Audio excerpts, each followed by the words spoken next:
Baie welkom vir almal vanaand hierso. Nou ons is in ons reeks Johannes en ons het laasweek het ons by die kerk eintlik die raamwerk uitgedeel vir die reeks. Ons het 'n boekies uitgedeel.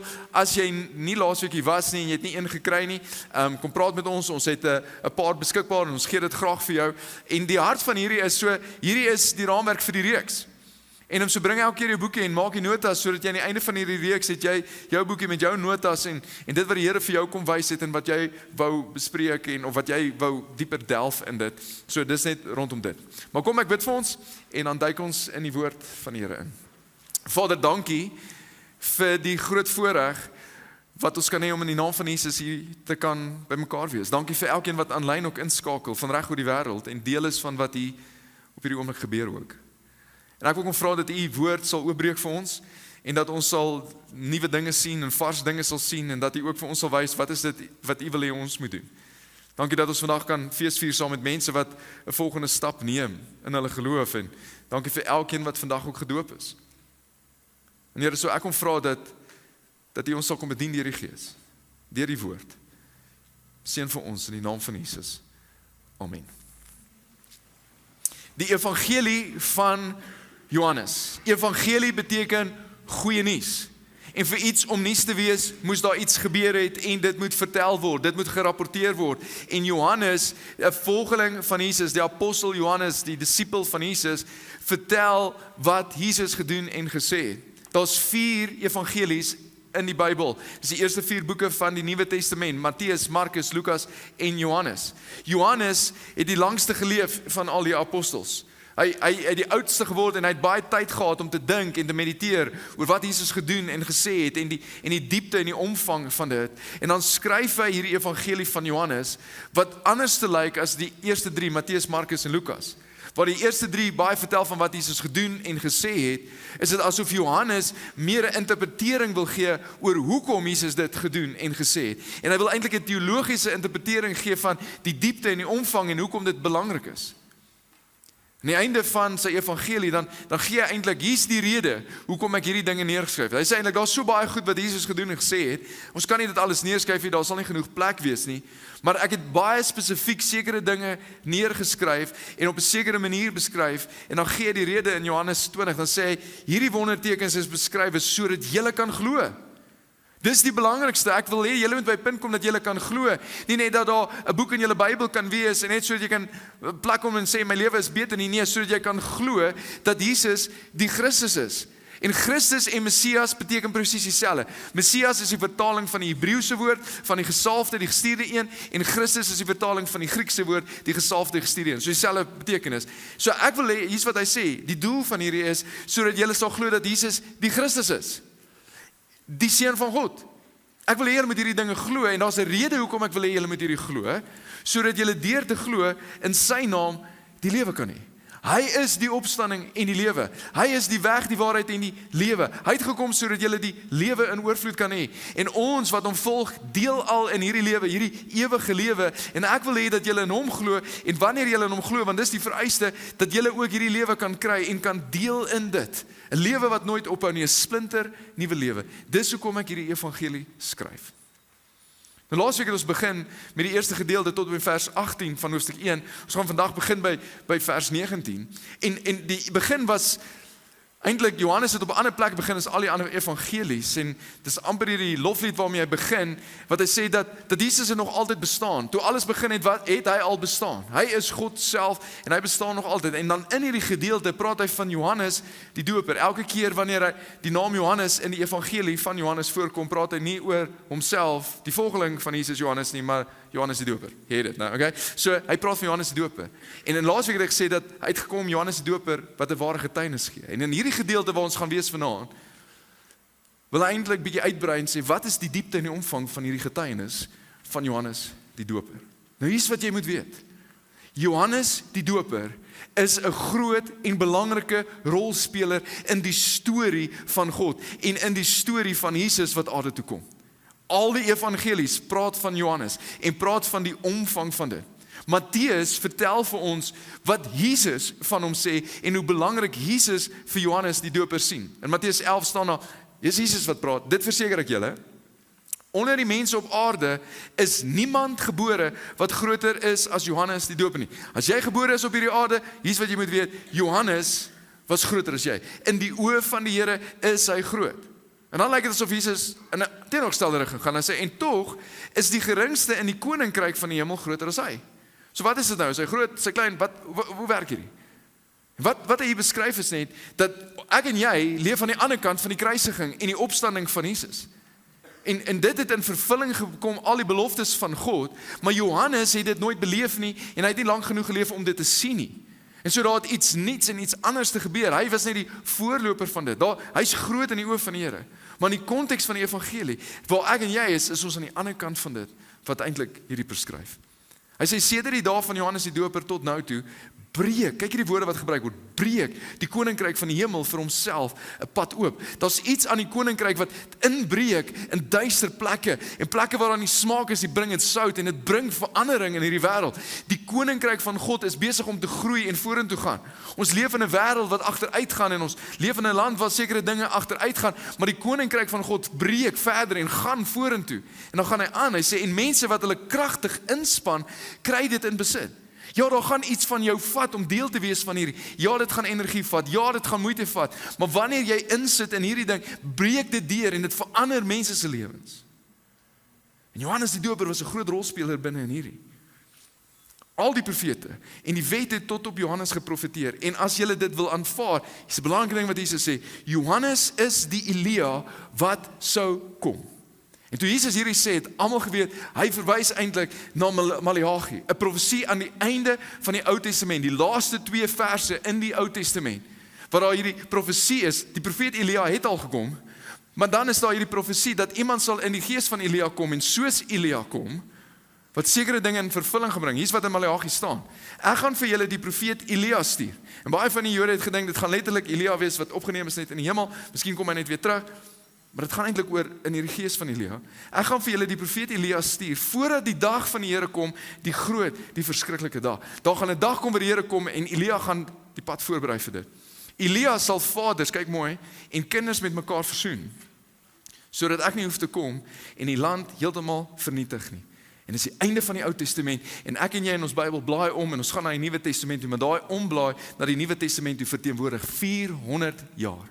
400 jaar, wat hierdie mense wag, vir wanneer kom hierdie Elia, wanneer kom het wat 'n voorbereiding gaan wees, vir God wat gaan kom, vir 400 jaar, is hulle, sien hulle uit, en wonder hulle, wanneer gaan dit gebeur?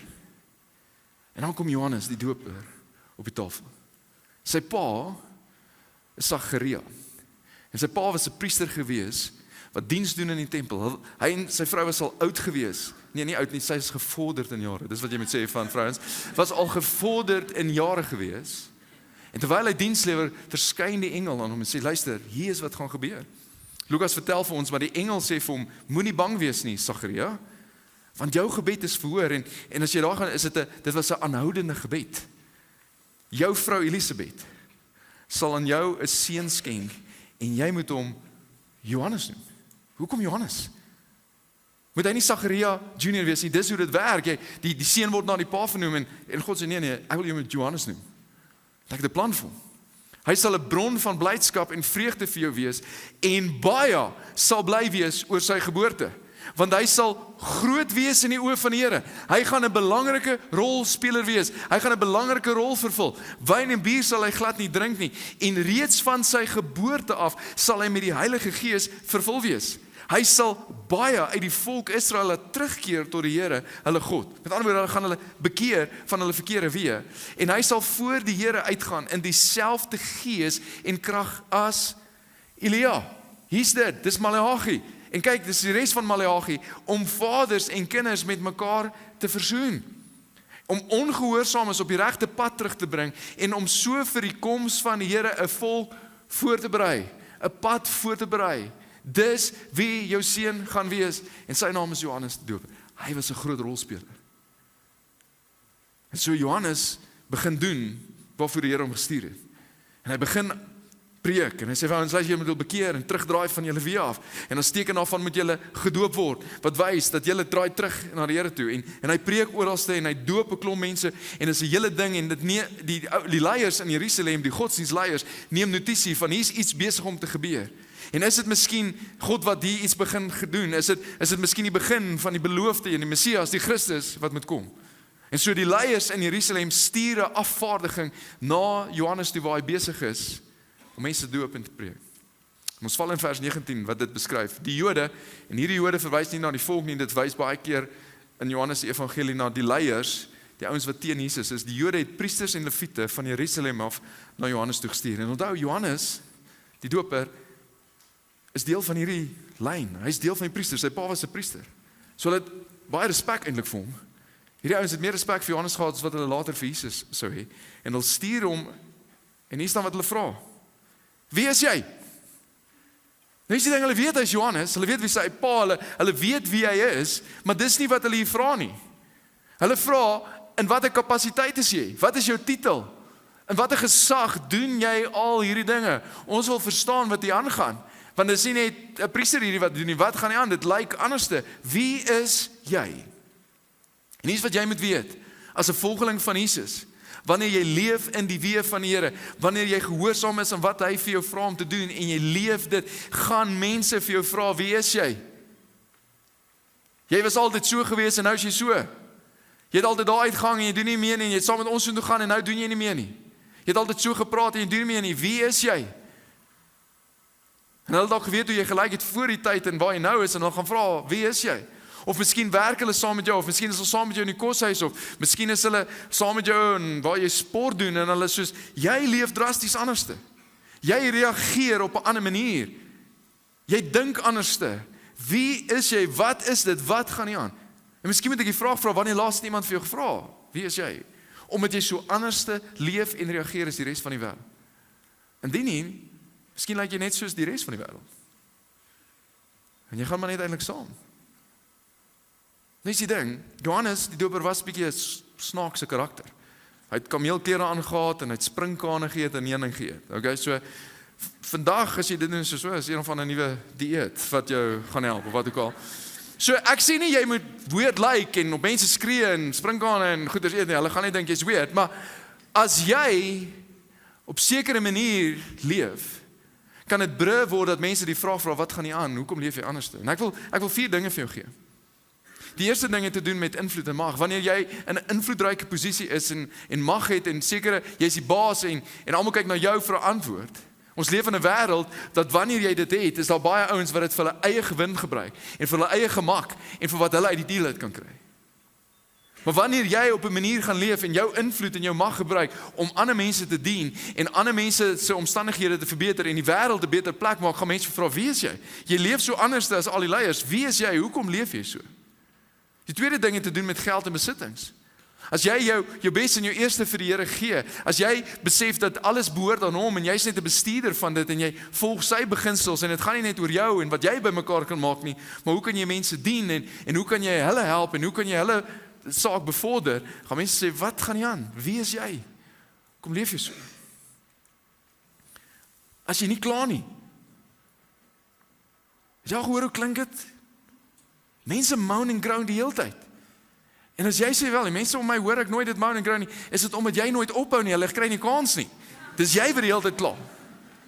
Maar as jy drasties anders leef, inteendeel, Filippense 2:14 sê, doen alles sonder kla of teepraat. Einde van die vers. Paulus verduidelik en sê, want dan gaan jy skyn in donker plekke. As jy in dieselfde omstandighede is, en die baas doen sekere dinge, en almal moan en groan oor dit, en jy stem eintlik saam met hulle, maar jy kies om nie daar te gaan nie, en jy sê wel, dis wat dit is, kom ons gaan aan, en soos, wat's fout met jou? Wie is jy?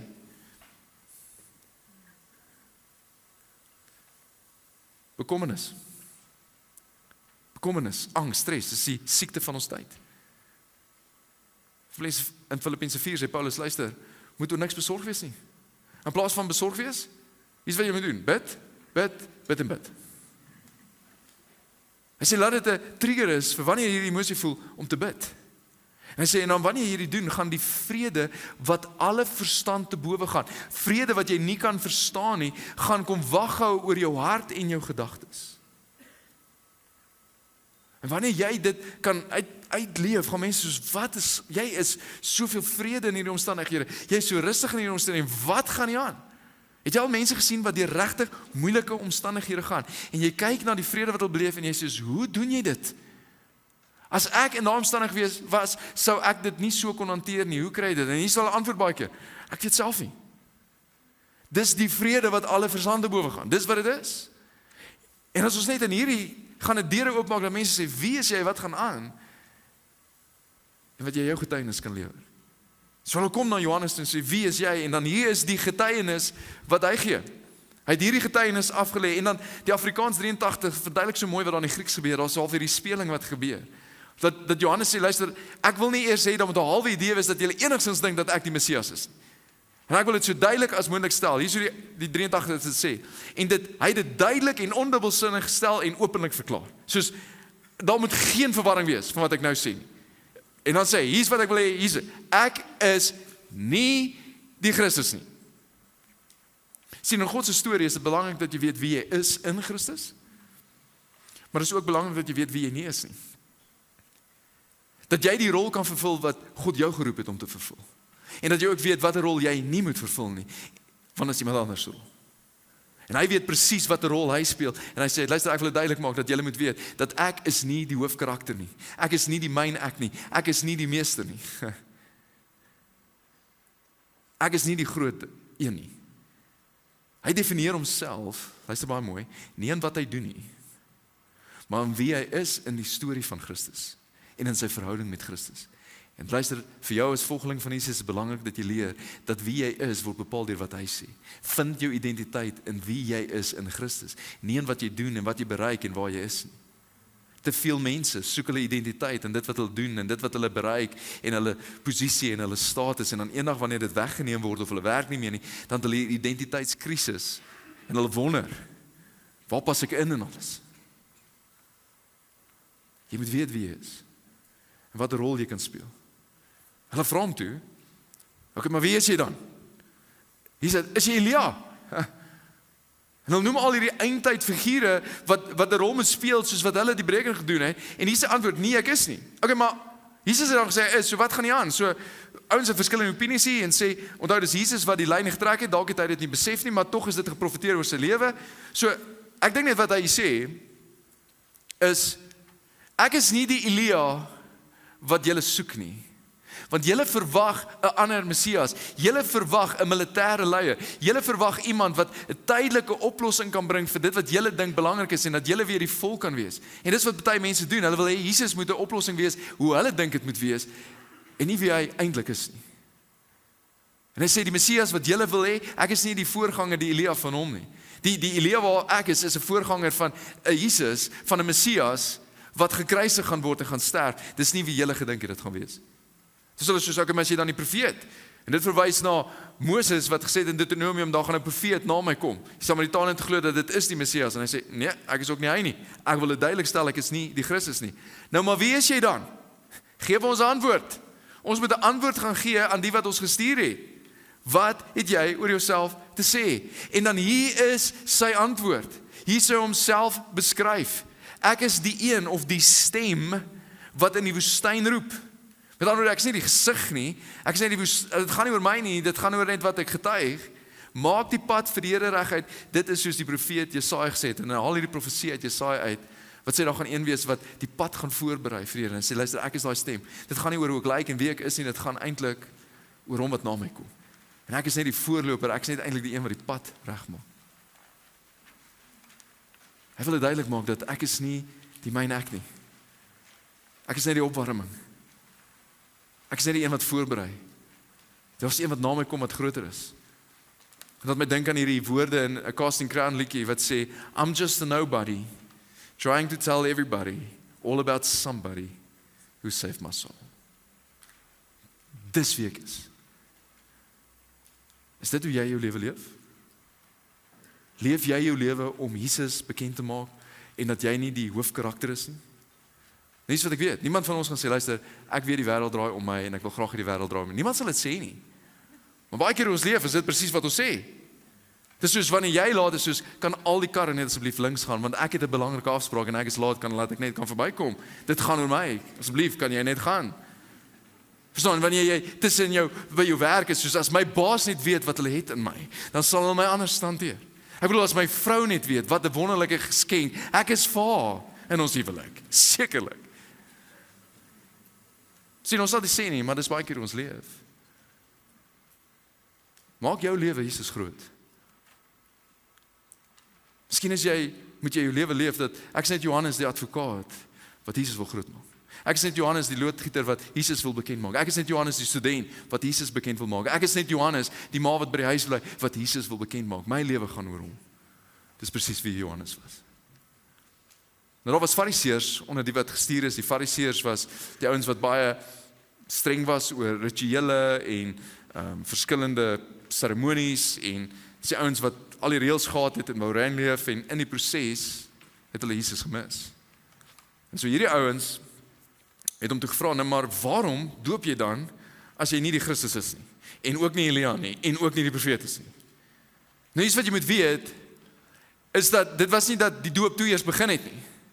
Die doop was nie 'n onbekende ritueel vir die Jode gewees nie. As 'n ou wat 'n nie-Jood is nie deel wil word van die Joodse godsdiens, was daar sekere rituele waar hy deur moes gaan en een van dit was dat hy homself moes doop. Dis nie iemand wat hom gedoop het, is uit homself gedoop. So dit was nie 'n onbekende ding nie, maar dit was 'n ou wat buite die Jode was. En eintlik wat hulle hier vra is, as jy bedien 'n doop, jy doen dit self en jy doen dit vir Jode, so wat gee jou die mag en die reg en die gesag om Jode te doop? Dis nie iets wat moet gebeur nie, so verduidelik vir ons wat hier aangaan. Hierdie is nie heeltemal wees nie. Dis die ding, Johannes het goeie Joodse mense, die ouens wat binne die reëls leef van die wet, is wat hy sê, luister, julle moet julle bekeer en as 'n teken van dit moet julle gedoop word. So gee vir ons, wat gaan hier aan? Wat is die ding wat hier gebeur? En dan sê Johannes vir hulle, ek doop met water. Maar tussen julle staan daar iemand vir wie julle nie ken nie, dieselfde woorde van laasweek. Julle besef nie, julle herken nie, julle ken nog nie, julle het nie 'n diepte ervaring van dit nie. Dit is hy wat na my kom, wie se skoene ek nie werd is om los te maak. Dan hierdie kultuur, wanneer jy 'n disipel was van 'n rabbi, het jy hom gevolg en jou hele doel was om soos hy te word. Jy wou praat soos hy praat en dink soos hy word en alles doen. Maar daar was 'n reël dat jy hoef nie verder te gaan en jy hoef nie sy voete te was nie. En hier is die ding, voete is nasty geweest daai tyd. Ek bedoel, hierdie ouens het geloop op stofstrate en daar het allerlei diere daar geloop en gedoen wat diere doen en voete was tussenin dit. So daar was 'n paar goeters op ouens se voete wat nie so periodieke tabel was nie en dit is soos bad geweest. So jy het nie nodig gehad om dit te doen nie. Maar kyk mooi wat Johannes sê. Hy sê, ek sal selfs bereid wees om dit te doen, maar ek is nie eens werd om dit te doen nie. Want hy is soveel groter as ek. Sien die nederigheid en die agting wat hy het vir Jesus. En dan gooi Johannes net hierdie sin in. En ons kan so maklik oor dit lees. Dit het oorkant die Jordaan in Betanië gebeur, waar Johannes besig was om te doop. Betanië is die meeste bekend, vir dit is die plek waar Martha en Maria en hulle broer Lazarus gebly het. En die heel laaste ding wat Jesus doen vir sy publieke bediening, is waar hy Lazarus uit die dood uit opwek. En Johannes wil net duidelik maak, Jesus se bediening het begin in Betanië en dit het geëindig in Betanië, want God weet presies wat hy doen en waar iets moet begin en waar dit moet eindig. Hy sê, ek kom om te doop met water. Maar as iemand na my wat groter dinge gaan kom doen. Vandag het ons klomp mense gedoop, Vrydag het ons 8 tieners gedoop. Vanoggend het ons 4 mense gedoop, vanaand het ons nog iemand gedoop. Die doop verteenwoordig eintlik wat Romeine 6 sê, dat dit wys op ons eenheid met Jesus in sy dood en in sy opstanding. En ons glo dis vir gelowiges. Want jou eenheid met Jesus gebeur wanneer jy Jesus aanneem as Here, wanneer jy die knie buig, wanneer jy hom aanneem as Here en in hom glo. En die woordjie baptizo, die Griekse woord wat vertaal word as doop, beteken letterlik onderdompeling. So wanneer jy skottelgoed was, dan baptizo jy dit. So ons in Eerste Testament resepteboeke wat hulle praat van om komkommers in te lê, jy baptizo hom onder die asyn in. Dit is wat dit beteken. Maar die rede hoekom ons mense onder die water indompel, is oor wat Romeine 6 sê. Dat wanneer hulle afgaan in die water, En ons druk hulle af in die water. As jy sonde meer is, nou is jy langer daar. Maar ons druk jou af in die water, wat wys dat dis 'n watergraf. Jy het saam met Jesus gesterf, en wanneer jy uit die water uitkom, wys dit dat jy gaan saam met hom leef. Daar's opstanding, daar's nuwe lewe wat gebeur. En die rede hoekom jy iemand doop en nie jouself doop is nie, want jy kan ook jouself red nie. Jy het 'n bonatuurlike werking van God nodig. En so dis hoekom dit gebeur, en dis hoekom ons dit doen. En dis jou eerste stap van gehoorsaamheid wanneer jy tot bekering kom. En nou, almal van ons het dalk groot geword met verskillende tradisies en op verskillende maniere en verskillende uitkyke oor hierdie. En wat jy moet weet is, as jy as 'n kind besprinkel is, ek respekteer jou agtergrond en so. En wanneer jy kies om jou te laat doop en gehoorsaam te wees, is nie dat jy dit teruggooi in jou ouers se gesig nie. Hulle het 'n belofte gemaak om jou groot te maak in die weë van die Here. En omgewing te skep, en jy moet vir hulle sê, hierdie beteken, ek wil net vir julle dankie sê. Julle het gemaak dat ek die Here kan volg en ek wil gehoorsaam wees aan hom, en dis hoekom ek hierdie gaan doen. Dit wys op nuwe lewe.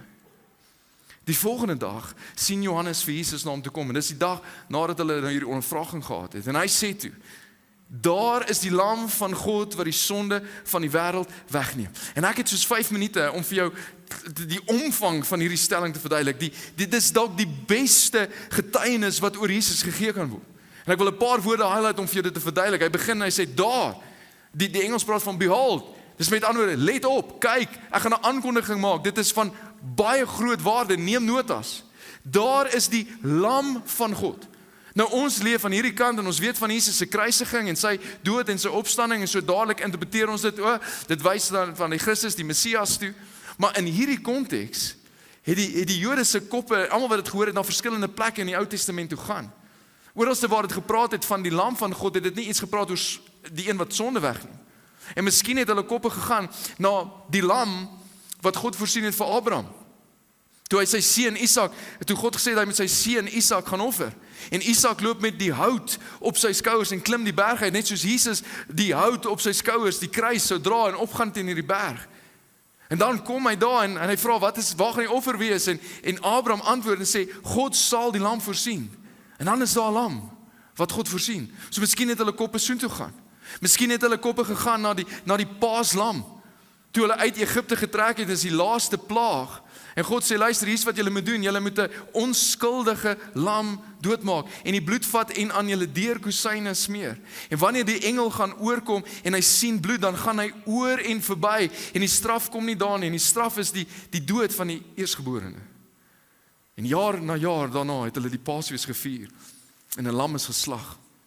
Later met die tempel sou hulle die bloed besprinkel op die altaar om die sondes te bedek. En miskien het hulle kop soontoe gaan. Miskien het hulle kop gegaan na die oggend en die aand offer wat gebring is. Miskien het hulle kop gegaan na Jesaja 53 wat sê dat daar gaan 'n lam wees wat geslag word. En Jesus is die vervulling van hierdie. Hy is die lam van God wat die sonde, nie sondes nie. Sonde is die oorsaak van sondes. Sonde is die probleem. Hy vat nie net die uitvloei van die probleem weg nie, hy vat die probleem weg. Van die wêreld. Dis vir almal. As jy deel is van die wêreld, dan is dit vir jou. En kan jy deel wees van dit? Maak nie saak wat jy gedoen het en waar jy geleef het en wat jou agtergrond is nie. Jesus het gekom om jou sonde weg te neem. 1 Johannes sê dit so, hy is die versoening, die betaling wat voldoende is. Dis wat versoening beteken. Hy is die versoening vir ons sondes en nie net vir ons sondes nie, maar ook vir die van die hele wêreld. En as jy deel is van die hele wêreld, het jy nodig om te weet dat Jesus het genoeg gedoen om te betaal vir al jou sondes. Genoeg gedoen. Hy het dit moontlik gemaak dat almal gered kan word. Maar net die wat hom aanneem, wat die knie buig en in hom glo, die sal gered word. Maar hy het dit moontlik gemaak dat enigeen kan kom. Maak nie saak wat jou storie is en jou agtergrond en waardeur jy al is nie. En dan, hy neem dit weg. Hy kyk nie net oor dit nie, hy skuif nie net een kant soos, ons gaan later met dit deel nie. Hy het genoeg gedoen dat dit weggeneem kan word. Kolossense sê dat hy die aanklagte blywend weggeneem. Hy het een keer iets gedoen wat goed genoeg was om 'n permanente effek te hê. Paulus skryf dit so in 2 Korintiërs, hy sê Christus was sonder sonde, maar God het hom in ons plek, jou plek, my plek, as sondaar behandel. Hier het 'n groot ruiltransaksie gebeur. Dat hy het al jou en my sondes en die sondes van die hele wêreld op hom geneem. En hy het die ergste vorm van die sonde geword aan die kruis en God se wraak en sy straf het op hom gekom. Maar daar was 'n ruiltransaksie, ja, hy het jou sonde gevat, maar hy het jy iets vir jou gee. Hy het sy geregtigheid vir jou gee. En deur ons eenheid met Christus, daar's dit weer, deur God vrygespreek kan word, geregtig verklaar kan word, dat ons in die oë van God, dat ons vergewe is, dat ons skoon gewas is, dat ons in 'n regte verhouding met hom kan staan. Johannes sê, dis hy wat ek bedoel het, toe ek gesê het, na my kom daar 'n man wat voor my is. Jesus het na hom gekom, maar hy is voor hom in rang, want hy was voor my reeds daar, hy bestaan van alle ewigheid al. Ek het self ook nie geweet wie hy is nie, maar ek het gekom en ek het gedoop met water, sodat hy aan Israel bekend gestel kan word. Nou, Johannes het geweet wie Jesus is as verlangs familie, maar dit is eers soos wat hy begin het in sy bediening, en begin preek het, en begin mense doop het, en deel dat God dit oopgebreek het, en openbaar het vir hom, dat Jesus is die lam van God, die gestuurde een, die uitverkorene. Verder het Johannes getuig, ek het, en hierdie is na Jesus se doop, Johannes evangelie skryf baie dit nie, ander evangelie skryf baie na dit, maar dan beskryf hy wat daar gebeur het. Ek het duidelik die Gees, soos 'n duif uit die hemel sien kom, en hy het op hom gebly. In die Ou Testament het die Gees baie keer op iemand gekom en het werk gedoen, en dan, dit was net tydelik. Maar hier gebeur iets, daar was die profesie dat die Gees gaan kom en bly op die Messias, die Christus. En hy sê, ek sien dit. Met ander woorde, dis wie hy moet wees. Ek het self ook nie geweet wie hy is nie, maar God, wat my gestuur het, die een wat vir my die opdrag gee om te doen wat ek moet doen, om met water doop, het vir my gesê, die een op wie jy die Gees sien kom en bly, dit is hy wat met die Heilige Gees doop. Jy doen iets ekstern, jy doen water, maar daar gaan een wees, die Christus, die Messias, die een op wie die Gees bly, is ook die een wat met die Gees gaan doop, en hy gaan 'n innerlike werk binne mense doen. En ek wil vir jou sê, hier is wat belangrik is. Dis hierdie, wanneer jy Jesus aanneem as Here van jou lewe, die knie buig en jou geloof in hom sit, dan kom hy en hy doen iets binne jou, en hy maak wat wedergeboorte gebeur. Ons gaan Johannes 3 van dit leer. En hy bring nuwe lewe van binne af, en hy gee sy Gees vir jou. Maar dis hy wat dit doen. Dis God wat dit doen, jy kan dit nie vir jouself doen nie. En dit is by verre die belangrike ding. As jy nooit die knie buig nie, jy kan gedoop word, jy kan besprinkel wees, jy kan kerk toe gaan, jy kan al die rituele doen, dit gaan vir jou niks beteken, as jy nie wedergebore is nie, en deel is van God se koninkryk. Want dis wat gaan maak of jy ewige lewe saam met Jesus gaan hê. Die doop wys dat dit het reeds gebeur, en dis hoekom ons dit doen. En dan sê hy, ek het dit self gesien, en daarom getuig ek is 100% seker, dat hy is die seun van God. So sluit mense die boodskap af. Ek wil jou 2 vrae vra. Want ek dink is belangrik dat wanneer ons die woord van God bestudeer, dat ons evalueer waar is ons en hoe moet ons reageer teenoor dit. So die eerste vraag wat ek vir jou wil vra is, glo jy, is jy oortuig, soos Johannes oortuig was, dat Jesus is die seun van God, dat hy is die lam van God, wat ook jou sonde kan en wil wegneem. Het jy die knie al gebuig en oorgegee en hom aangeneem as Here van jou lewe? Want wanneer jy dit doen, kom doop hy met sy Gees en hy maak jou deel van sy familie. Die tweede vraag, vir jou wat reeds by die Here is, leef jy 'n lewe wat getuig van Jesus? Leef jy 'n lewe wat Jesus bekend maak en hom groot maak? En indien nie, wat gaan jy doen? Wat moet verander?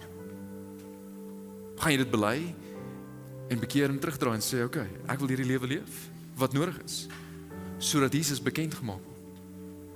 Dat ek wil my invloed en my posisie en waar ook al ek is, gebruik om hom groot te maak.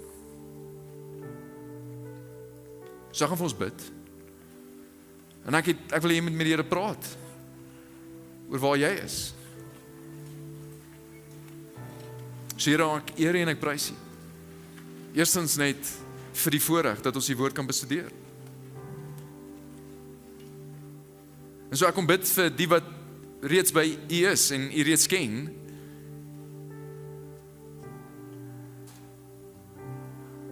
U ken ons, Here. En U weet hoe ons leef. As jy ervaar dat jy leef nie vir die Here nie, wil jy dit nie vir die Here sê, wil jy dit nie bely en dan wegdraai van dit en aanpassings maak nie, sê dit vir die Here in jou eie woorde.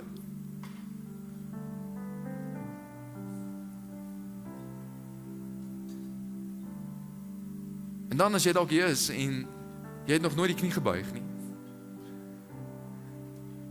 jy het nog nooit jou geloof in die Here Jesus gesit nie, en hom nog nooit Here van jou lewe gemaak nie, dan wil ek jy met saam met hierdie bid.